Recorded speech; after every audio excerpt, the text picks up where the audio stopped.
Supreme court જેને ગઈકાલે 7 દિવસનો સ્ટે આપ્યો હતો એ આજે યુ ટર્ન આવી ગયો, બીજો ફેસલો આવ્યો સુપ્રીમ કોર્ટનો, તમે હાજર થઈ જાઓ કોઈ પણ ભોગે.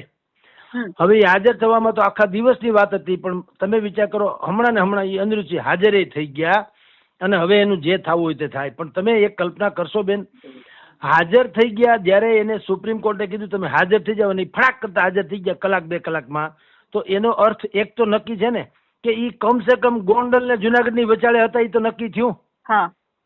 તો જ હાજર થયા ને. કઈ ઓલા આર્ટિફિશિયલ ઇન્ટેલિજન્સ ની જેમ તો હાજર નથી થયા, ઓનલાઈન હાજર નથી થયા, ડિજિટલ નહીં, ફિઝિકલ જ થયા છે ને.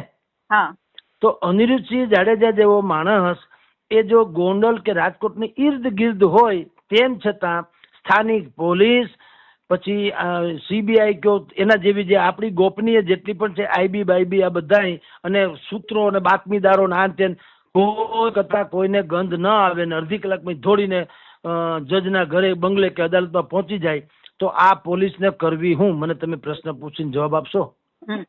એનો અર્થ ઈ